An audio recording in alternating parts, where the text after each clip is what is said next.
I'm moving more cocaine than anybody in Nashville. I was living a double life.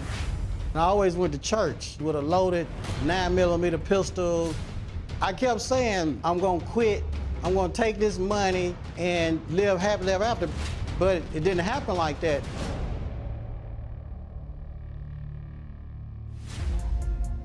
I grew up in a loving home, but we were always broke, always a day late, a dollar short, and the only person that I really saw prospering was the drug dealer. And I'd always think about, if I met this drug lord, then he could give me these keys of cocaine and I could sell it and make all this money. Well, I met this guy, and he had more cocaine than the city could handle. And then I grew up in the hood, so I knew every major drug dealer, so I had the supply and I had the demand, which makes a perfect storm. A kilogram of cocaine cost about $17,000, but in Nashville, Tennessee, it was $28,000 for 1 kilo. So you're making $11,000 off a brick. I had so much money, it was hard for me to count it. I'd say I was bringing in probably, $500,000 a week. So I would always rent a hotel room because I didn't want my parents to come in the room and see all of this money. I was living a double life. At that time, I was in college on the dean's list, and I always worked. I went to barber school, and I cut hair all through college, and I always went to church. I'd be sitting on the third row behind the deacons with a loaded 9mm pistol behind my back, and the little old ladies would still give me a kiss.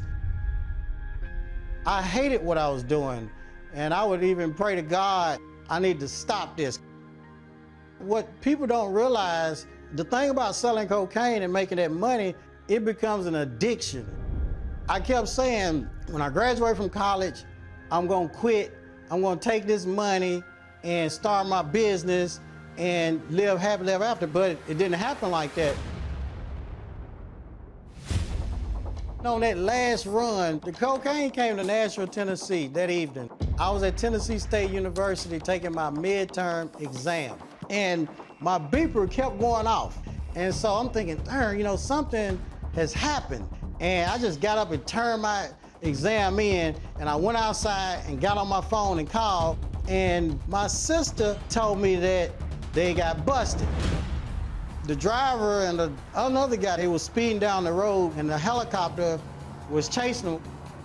The car pulls up in an apartment complex where my sister lived. So she's witnessing what's happening, and then she hears all of these sirens and helicopter, and then she looks down there, and the guys get out of the car and start running. And I'm calling my mom, and she said, well, Chin, you need to turn yourself in. When I turned myself in, the judge really didn't even believe it was me, because I looked like this little kid. And I knew that they was probably gonna give me a life sentence because I knew the amount of cocaine, what it was. That was the largest amount ever in Nashville at the time. Well, I told God to give me 10 years. And the judge, he said, you know what? I'm gonna give you that boot camp. The boot camp, it was in Lewisburg, Pennsylvania. This boot camp, they select 200 people a year out of 100,000. It wasn't for drug dealers, it was for white-collar criminals. I was there for 6.5 months, and we worked 17 hours a day, hard labor. Every day, we worked in the fields, planting and working on a farm. From the day that I hit there, their goal was to break me. Now that boot camp, I was there with white-collar criminals, guys that graduated from probably Harvard, Yale, Princeton. They worked on Wall Street, some of the brightest minds in the world. So when I came home November 15th, 1995, my mindset had totally shifted. I got out, no job, no driver's license, no credit, no money. But you know what? I had $1 million mindset. I saved my money, lived below my means. I'm cutting hair at the halfway house. And then I started cutting hair at a barbershop. I ended up buying a barbershop.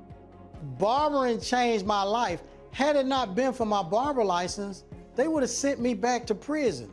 So I still had this goal to open up a barber styling school. Opening this barber school was more than just money. It was a way to give back, a way to pull someone else up and transform their life. When I was around 20 years of age, I committed an armed robbery, and it resulted into incarceration. During that time, I was actually able to find myself and find my true gift. I came upon cutting hair, and it felt like when I cut hair, I was free. I wasn't locked up anymore. And I told myself, when I get out, that's what I want to do. He came to the school and he was very gifted. I mean, this guy could do every design, every haircut. He could do everything. All he needed was a license. Chin blessed me with an opportunity I didn't think I would get. I didn't think anybody would understand my situation, especially in corporate America. So meeting Chin and being involved within his school, it was really a life changer for me. The best part has been seeing them able to earn an honest living, being able to buy a home, have their own business, having a sense of pride and ownership. So it's nothing greater than empowering somebody mentally, physically, spiritually, financially. There are barbers all over who graduated from the school, and now they're not selling cocaine, they're not robbing, killing, stealing, because they have a barber license. That's all I needed was a second chance. Sometimes all we need is one more chance, another opportunity.